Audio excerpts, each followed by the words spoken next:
তো চাওক আজি যিটো মানে আশ্চৰ্যকৰ বিষয় যে ৱেষ্ট বেংগলৰ পৰা বৰ্ডাৰত তেওঁলোকে গাড়ী মহ গাড়ী তেওঁলোকে আনি আছে নলবাৰী অভিমুখী।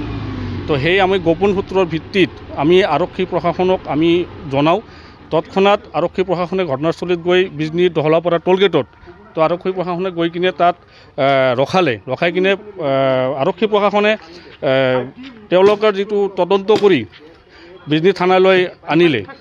আৰক্ষী প্ৰশাসনক আমি আন্তৰিকতাৰে ধন্যবাদ জনালোঁ আৰু লগতে ৰাইজেসকলে আমাৰ বিশ্ব হিন্দু পৰিষদৰ বজৰং দলক আমাক জনোৱাৰ পিছত আৰু লগতে বিশেষ সূত্ৰৰ ভিত্তিত তেওঁলোক এই মহৰ গাড়ীটো জব্দ কৰিবলৈ সক্ষম হয় আৰক্ষী প্ৰশাসনে। কেনেকৈ আনিছিল মইতো এই ৱেষ্ট বেংগল বৰ্ডাৰৰ পৰা। গাড়ীখনত কি আছিল দেখা গাড়ীখনত যেনেকৈ তেওঁলোকে লৈ আনিলে মানে এইটো আপোনালোকে দেখিলে গম পাব সাংবাদিক ভিডিঅ' ফুটেজৰ দ্বাৰা তেওঁলোকৰ ওপৰত আমৰ পেটি ৰাখিছিলে আৰু তলত এই 22টা মহ অলৰেডি তেওঁলোকে আনিলে। 22টাৰ ভিতৰত অলৰেডি 2টা মহ অলৰেডি মৃত হৈছে। তো এতিয়া আছে 20টা।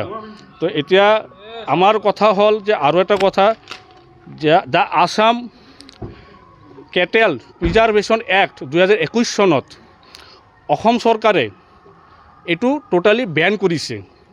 তো এই বেন কৰাৰ পিছত আজি এই যে যিটো আজি এই গাড়ীৰ যিটো মানে মহৰ গাড়ীটো এইটো কেনেকৈ আহিব পাৰিলে আমাৰ অসমত, কেনেকৈ আহিল, কাৰ সহায়ত আহিল, এইটো এটা ডাঙৰ প্ৰশ্ন। তো আৰু লগতে আমাৰ বিশ্ব হিন্দু পৰিষদ বজৰং দলৰ ফালৰ পৰা এটাই দাবী, অসম চৰকাৰ মাননীয় মুখ্যমন্ত্ৰী মহোদয়ৰ ওচৰত এটাই দাবী যে এই যে আমাৰ যিটো মানে যিবিলাক আপোনালোকে এই কেটেল যিটো প্ৰিজাৰ্ভেশ্যন এক্ট 2021 চনত যিটো বেন কৰা হৈছে, ইয়াৰ পিছতো তেওঁলোকে মানে এই যে দুষ্কৃতিকাৰী বা চিণ্ডিকেট যিটো ৰাজ এইটো কেনেকৈ আকৌ আৰম্ভ হ'ল, এই বস্তুটো গুৰুত্ব সহকাৰে ল'ব বুলি আমাৰ মাননীয় মুখ্যমন্ত্ৰী মহোদয়ৰ ওচৰত বিনম্ৰভাৱে অনুৰোধ।